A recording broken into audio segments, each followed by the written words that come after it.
নমস্কার সবাইকে, Indian blogger সোনালী চ্যানেলে আপনাদের সবাইকে স্বাগত। দেখেছেন তো আমার কত সুন্দর গাছে টমেটো হয়েছে।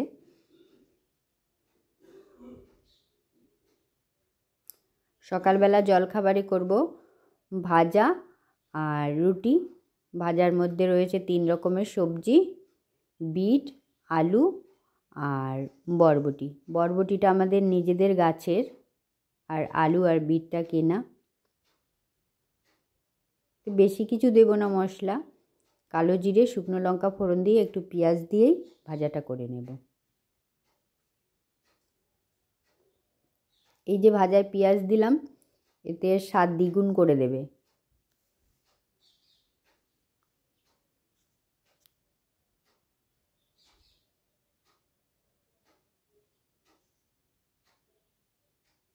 দিয়ে দিলাম সামান্য হলুদ, সামান্য নুন। এবার গ্যাসের ফ্লেমটা একটু কম করে চাপা দিয়ে ভাজাটা করব। সকালবেলা এত ঠান্ডা থাকে আর তার মধ্যে প্রচুর কাজ, মানে কোনটা ছেড়ে কোনটা করি বুঝতেই পারি না।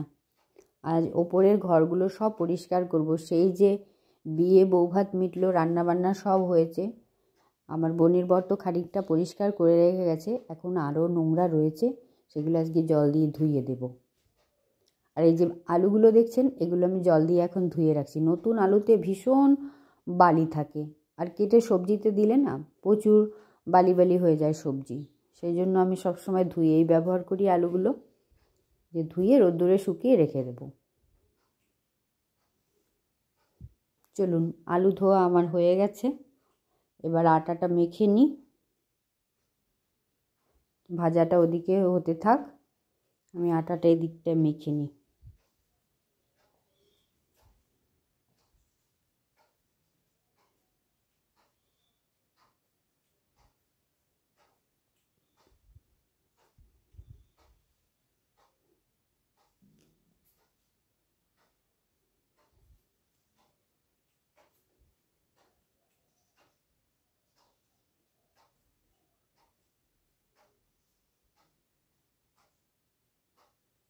আটা মাখা আমার হয়ে গেছে, এবার রুটিটা করে সবাইকে দিয়ে দেব।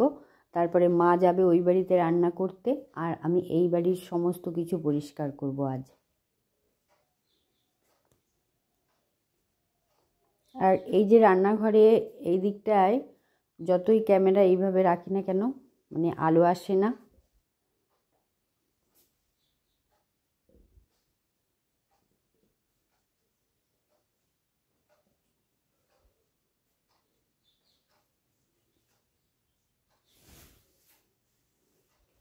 আমার কর্তার জানেন তো, রুটিগুলো আবার পোড়া পোড়া না হলে বলবে কাঁচা থাকে, ওই জন্য রুটিগুলো একটু বেশি ভাজতে হয়।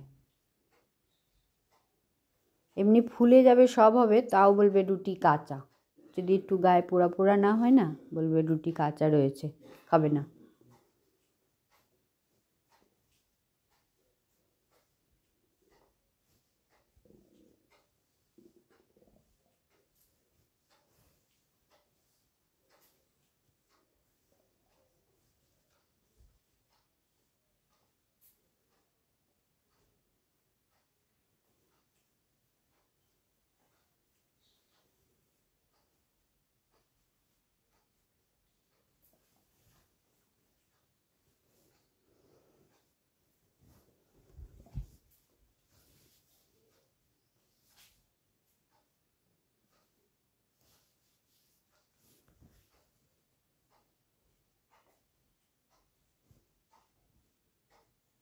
এই রুটিটা আর ফুললো না। চলুন, আর এদিকে দেখুন আমার মা কি করছে। এই যে পুরনো আলুগুলো তো গাছ বেরিয়ে যায়, কেটে কেটে রাখছে গাছ বসানোর জন্য। আমার মা আর কি কিচ্ছু ফেলবে না, ওর থেকেও একটু বাঁচিয়ে বাঁচিয়ে রাখছে তরকারিতে দেওয়ার জন্য।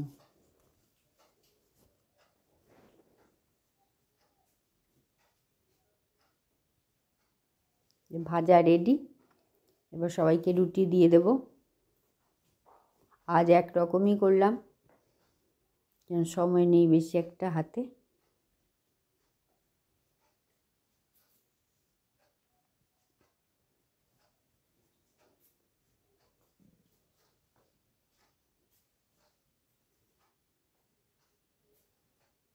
আর এই কর্তার তো কতদিন ধরে জ্বর, কর্তাকে খেতে দিয়ে দিলাম আর মাকেও খেতে দিয়েছি।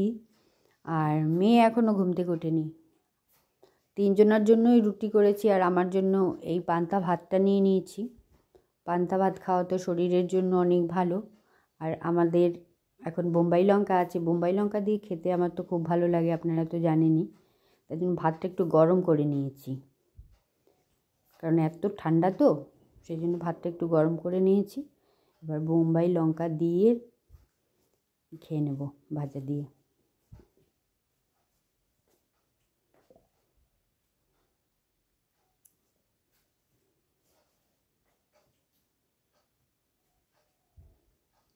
সচরাচর আমি পান্তা ভাত খাই না, কিন্তু বোম্বাই লঙ্কা আছে বলেই ভাতটা আমি আজকে খাচ্ছি।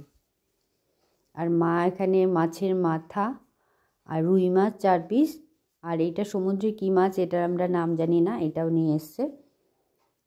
এই মাছের মাথা দিয়ে করবে বাঁধাকপি, আর রুই মাছ ওর বাবার জন্য এক টুকরো করবে, আর এই মাছটা ঝাল করবে, এটা আমরা খাবো।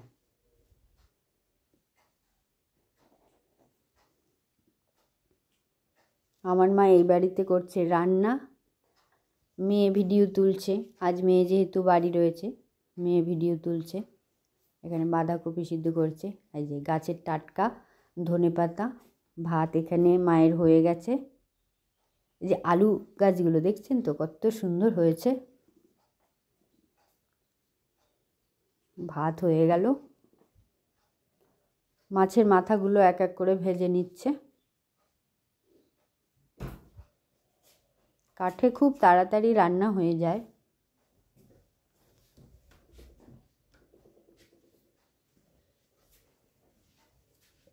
সব গোছানো থাকলে কাঠে রান্না করতে বেশি টাইম লাগে না।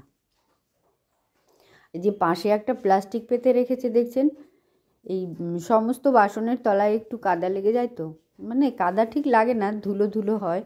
সেই জন্য এই প্লাস্টিকটা আমি মাকে করে দিয়েছি যে এটা এইখানে পেতে তারপরে সব বাসন কোসন রাখবে, তাহলে আর তলায় একটু নোংরা হবে না। আর সামনে একটা চন্দ্রমল্লিকা গাছ এনে লাগিয়ে রেখেছি, আর এদিকে কলা গাছগুলো তো আমার রয়েছেই। আর এই যে বস্তাটা দেখা যাচ্ছে, এটাই আমি ছাইগুলো এর মধ্যে ভরে রাখি। মানকচু গাছ লাগাবো, তার গোড়ায় দেব, খুব ভালো হয় মানকচু গোড়ায় ছাই দিলে। এবার মা মাছগুলো ভেজে নিচ্ছে একে একে। মানকচু কাঁচা বেটে খেতে খুব সুন্দর লাগে। আপনারা খেয়েছেন নাকি কখনো কমেন্ট করবেন। কাঁচা কচু বাটা, আমরা তো নারকোল, সর্ষে আর কাঁচা লঙ্কা এই দিয়ে মানকচু বাটা খাই, খুব ভালো লাগে। মাছ ভাজাও হয়ে গেল।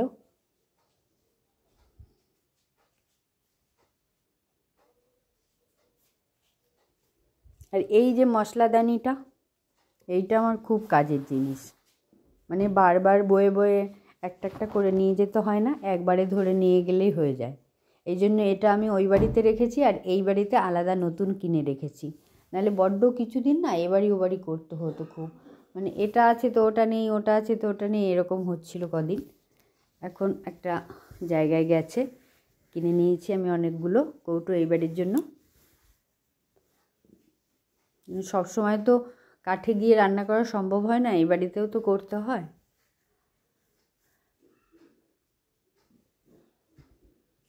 আজ আমার মেজোজা এখন পর্যন্ত এসে পৌঁছাতে পারেনি। মেজোজায়ের উনুনটা রয়েছে পাশে, ও একটু পরে রান্না করবে। মেজোজা বেশি কিছু রান্না করে না, শুধু একটু ভাতই রান্না করে, আর সব গ্যাসে বৌমা করে দেয়। কথায় কথায় মায়ের মশলা কষানো হয়ে গেল, এবার মাছের ঝাল করবে।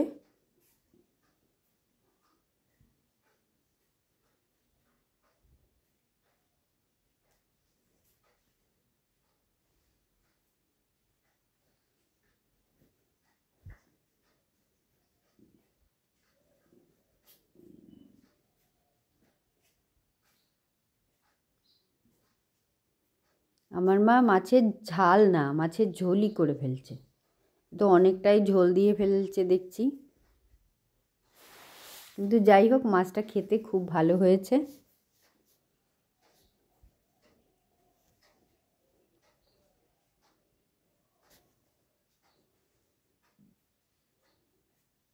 প্লাস্টিকটা পাতায় বেশ সুবিধেই হয়েছে।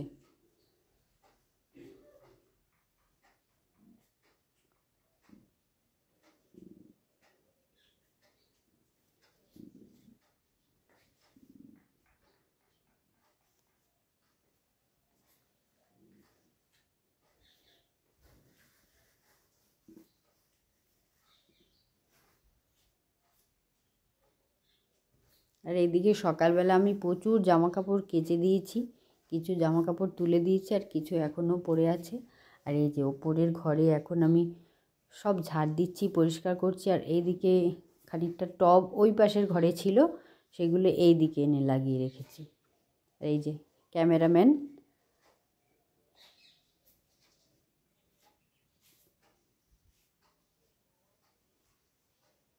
এই জায়গাটায় রোদ্দুর পাবে, গাছগুলো ভালো। আর এখন মা করবে বাঁধাকপি।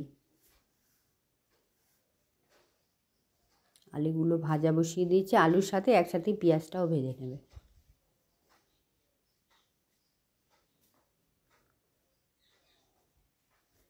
আজ আমাদের দুপুরে রান্না হচ্ছে মাছের মাথা দিয়ে বাঁধাকপি আর সমুদ্রের সেই মাছটা। দেখলেন, ঝোল ঝাল দুটোই বলা চলে, মানে খুব ঝোলও না আর একদম শুকনো শুকনোও না, গামাখা গামাখা করেছে। আর পিয়ার বাবার জন্য একটা টুকরো মাছ, রুই মাছের একটা টুকরো আলাদা ঝোল করেছে।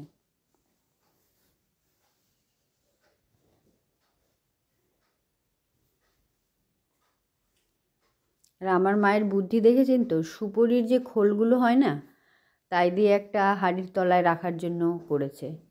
মানে সেই গ্রামীণ বুদ্ধি, আগে যে করতো। এককালে তো কারোরই গ্যাস ছিল না, সবাই তো কাঠেই রান্না করতো, আমাদের বাড়িতেও কাঠেই রান্না হতো। প্রতিদিনের কত কালি আর করবে, ওই জন্য এরকম সুপুরির খোল দিয়ে তার উপরে হাঁড়ি রাখে, গোল করে কেটে নিয়েছে, নিচে আর কালিটা লাগবে না।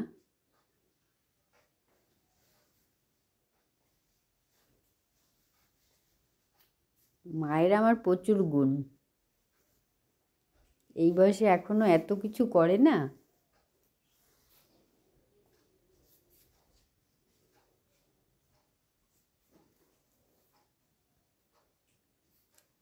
এই যে উনুনটা দেখছেন, এই উনুনটাও আমার মাই বানিয়েছে। আমি যে উনুনটা বানিয়েছিলাম সেটা তুলে আনতে গিয়ে পুরো ফেটে গেছে, তাই সেটা ভেঙে ফেলেছে, ওটা আর নেই। এইটা পরে আবার মা বানিয়েছে নতুন করে।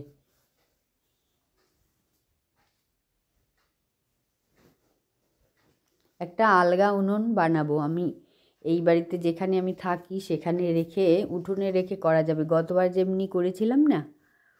কারণ এই পুলি পিঠের তো এখন সময় চলছে, কর্তার শরীর খারাপ বলে আমার বাড়িতেও এখন পিঠে খুব একটা হচ্ছে না। যদি শরীর ভালো থাকতো তাহলে হতো। আজকের ভিডিওটি এই পর্যন্তই, সবাই ভালো থাকবে।